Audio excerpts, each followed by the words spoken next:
오늘 사순절 특별 새벽기도의 세 번째 주 목요일 함께 보실 하나님 말씀은 마태복음 20장 17절에서부터 28절까지 말씀입니다.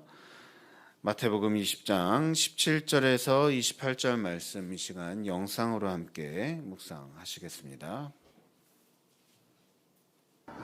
예수께서 예루살렘으로 올라가려 하실 때 12제자를 따로 들이시고 길에서 이르시되 보라, 우리가 예루살렘으로 올라가노니 인자가 대제사장들과 서기관들에게 넘겨지매 그들이 죽이기로 결의하고 이방인들에게 넘겨주어 그를 조롱하며 채찍질하며 십자가에 못 박게 할 것이나 제3일에 살아나리라. 그때 세베대의 아들의 어머니가 그 아들들 데리고 예수께 와서 절하며 무엇을 구하니 예수께서 이르시되 무엇을 원하느냐? 나의 이 두 아들을 주의 나라에서 하나는 주의 우편에 하나는 주의 좌편에 앉게 명하소서. 너희는 너희가 구하는 것을 알지 못하는도다. 내가 마시려는 잔을 너희가 마실 수 있느냐? 할 수 있나이다. 너희가 과연 내 잔을 마시려니와 내 좌우편에 앉는 것은 내가 주는 것이 아니라 내 아버지께서 누구를 위하여 예비하셨든지 그들이 얻을 것이니라. 10제자가 듣고 그 두 형제에 대하여 분이 여기거늘 예수께서 제자들을 불러다가 이르시되 이방인의 집권자들이 그들을 임의로 주관하고 그 고관들이 그들에게 권세를 부리는 줄을 너희가 알거니와 너희 중에는 그렇지 않아야 하나니 너희 중에 누구든지 크고자 하는 자는 너희를 섬기는 자가 되고 너희 중에 누구든지 으뜸이 되고자 하는 자는 너희의 종이 되어야 하리라. 인자가 온 것은 섬김을 받으려 함이 아니라 도리어 섬기려 하고 자기 목숨을 많은 사람의 대속물로 주려 함이니라. 아멘. 네, 함께 반갑게 인사해 보시겠습니다. 샬롬. 네, 샬롬 반갑습니다. 네, 오늘도 새벽을 깨어서 하루의 첫 시간을 하나님 앞에 나와서 예배로 드리시는 여러분 모두를 주님의 이름으로 환영하고 축복합니다. 네, 이 시간 사순절 특별 새벽기도회로 나와서 은혜를 사모하며 말씀에 귀 기울이는 모든 자들에게 하나님께서 큰 은혜 허락하여 주시고 또 기도의 능력 경험케 해주시길 간절히 소원하며 축복합니다. 오늘 말씀에서 예수님은 제자들과 함께 드디어 예루살렘으로 향하기로 결단하시는 것을 봅니다. 아마도 예수님께 예루살렘 행은 할 수만 있다면 가급적 늦게 하고 싶으신 일이었을 것입니다. 그렇게 예수님도 제자들에게 지금 예루살렘에 가는 그 이유에 대해서 앞으로 예루살렘에 도착하게 되면 어떤 일이 일어날 것인지를 아주 분명하게 말씀하셨던 것이죠. 18절에 보면 보라, 우리가 예루살렘으로 올라가노니 인자가 대제사장들과 서기관들에게 넘겨짐에 그들이 죽이기로 결의하고 19절 이방인들에게 넘겨주어 그를 조롱하며 채찍질하며 십자가에 못 박게 할 것이나 제3일에 살아나리라. 예수님은 정말 확실한 말로써 자신의 죽음에 대한 그런 이야기를 지금 제자들에게 미리 알려주셨습니다. 예수님의 제자 중 하나인 마태는 이것을 중요하게 여겼는지, 이 말씀을 중요하게 여겼는지 곧바로 기록하였습니다. 어쩌면 예수님의 말씀을 들으며 그것이 다른 비유 말씀일 것이다 그렇게 생각하는 제자들도 있었을 것입니다. 마치 앞서 살펴보았던 이 포도원 비유 같이 말이죠. 하지만 이 말씀을 제대로 알아들은 이들은 바로 인자가 십자가에 못 박혀 죽게 될 것이다 라는 말씀이 바로 예수님께서 그렇게 되실 것이다 라는 것을 분명하게 깨달았을 것입니다. 그렇다면 이 말씀을 듣고 나서 이 제자들이 어떤 반응을 보여야 하겠습니까? 무엇이 올바른 태도일까요? 예수님이 말씀하신 그 죽음에 대해서 아니 그 죽음보다도 예수님 말씀대로 그 죽은 후에 제3일에 살아나리라라는 이 말씀이 과연 무엇을 뜻하는지 예수님이 지금 방금 말씀하신 이 죽음과 부활에 대해서 더 말씀해 주시기를, 더 설명해 주시기를 구하는 그런 모습이 있어야 했을 것입니다. 예수님께서 예루살렘으로 가기로 정하신 목적이 그런 이유였다니, 그 진짜 목적을 깨달았다면 그것에 집중하는 그런 모습을 제자들이 보여야 했던 것입니다. 그런데 때마침 세베대의 아들들의 어머니가 그 아들들을 데리고 왔다라고 했습니다. 세베대의 아들들은 바로 예수님의 제자들 중 거의 가장 처음부터 예수님을 따랐던 요한과 야고보를 뜻합니다. 요한과 야고보는 예수님께서 시몬 베드로를 부르실 때 이 배가 물에 잠길 정도로 물고기가 많이 잡히는 것을 옆에서 목격하고 또 예수님이 부르시자 곧바로 모든 것을 버려두고 예수님을 따른 이들이었습니다. 뿐만 아니라 요한복음 말씀에 따르면 요한과 야고보는 예수님과 이종 사촌 지간이기도 합니다. 즉 예수님의 이모가 예수님께 사촌 동생들을 부탁하러 온 것이라 볼 수 있는 것입니다. 사실 이들의 어머니인 이 살로메라고 하는 인물은 예수님이 십자가에 달려 돌아가시는 것을 끝까지 지켜보고 또 훗날 예수님의 빈 무덤까지 확인한 그 3명의 여인들 중 하나로 다른 제자들처럼 예수님을 계속해서 쫓아다녔던 예수님의 제자들 중 한 명이었습니다. 살로메가 자신의 아들들 요한과 야고보, 또 예수님의 사촌인 요한과 야고보를 이렇게 데리고 나타날 수 있었던 것은 바로 그녀가 그 자리에 언제나 항상 동행했기 때문입니다. 즉 살로메 본인도 제자였고 또 그 12명 중에 바로 살로메의 아들들인 요한과 야고보가 또 있었다는 말입니다. 자, 그렇다는 것은 이 살로메라는 이 여인 또한 예수님이 가르치시고 행하시는 이 모든 것들을 보고 배웠을 것이고, 또한 예수님께서 지금 향하시는 예루살렘으로 가는 이 일에 대해서 엄청난 어떤 기대를 품고 있었다는 것을 우리가 짐작할 수 있습니다. 예수님이 자신의 죽음에 대해서 말씀하시기 전까지 제자들은 아마도 모두가 다 살로메와 비슷한 생각들을 하고 있었을 것입니다. 어떤 생각입니까? 예수님께서 예루살렘에 도착해서 왕이 되시면 한 자리, 좋은 자리를 얻는 것을 내심 기대하고 있던 것이죠. 왜냐하면 살로메가 찾아와서 그런 부탁을 했다는 이야기를 듣고서 다른 10명의 제자들, 그들이 요한과 야고보에게 분노했다라는 것이 24절 말씀에 나와 있는데요. 다른 10명의 제자들 또한 그 마음속에 이 비슷한 것을 원하는 마음이 있었다는 것을 우리가 짐작할 수 있습니다. 또 예수님과 친인척이라는 이유로 그런 호의를 이렇게 당당하게 요구하는 것에 대해서 아주 부당한 마음을 느꼈기에 이처럼 분노했던 것으로 보입니다. 다른 10명의 제자들도 사실 다를 바가 없습니다. 말을 안 했다 뿐이지 예수님이 왕이 되시면 한 자리에 얻고 싶은 마음이 그들 마음 가운데 가득했습니다. 수많은 사람들이 예수님을 쫓았습니다.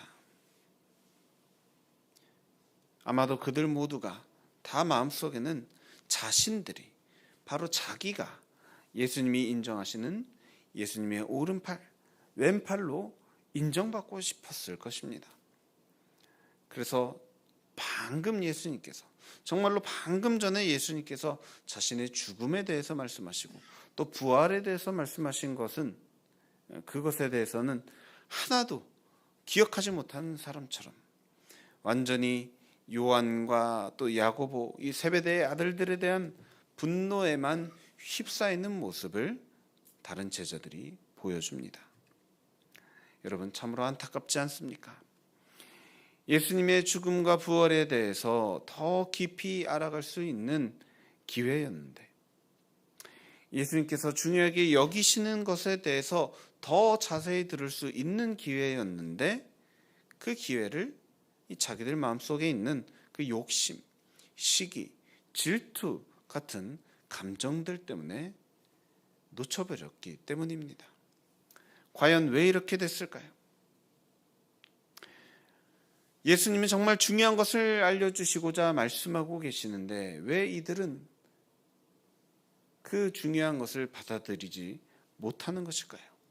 바로 예수님을 따르고 있다고는 하지만 제자들이 각 사람들이 예수님과는 전혀 상관없는 목표를 갖고 따르고 있었기 때문입니다.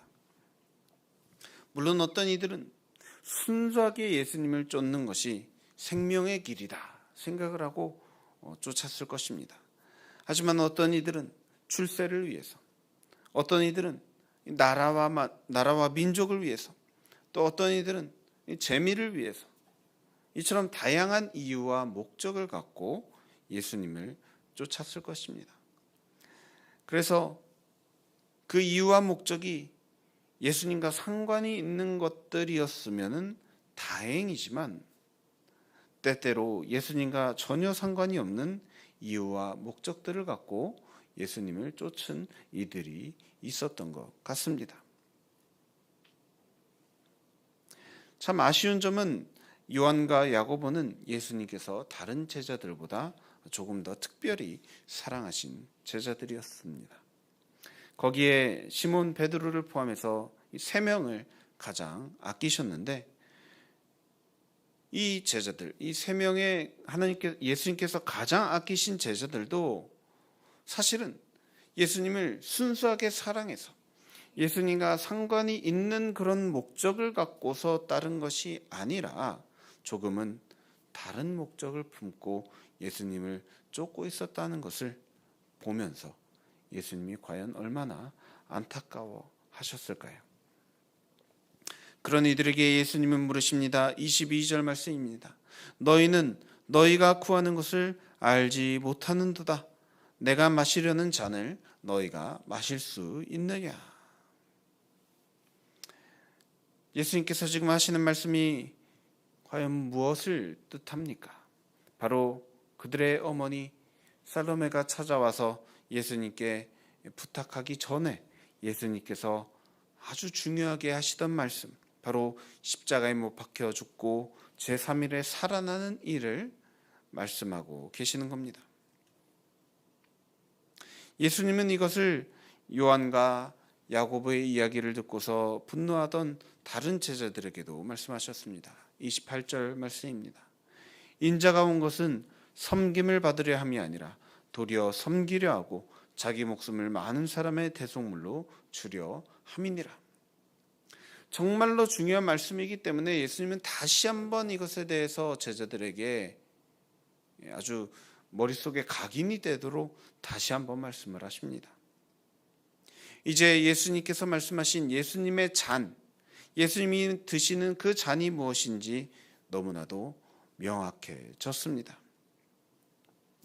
그리고 이것이 예수님이 그냥 말만 하시고 끝난 것이 아니라 실제로 이루어진 일이라는 것을 오늘날 우리들은 잘 알고 있습니다.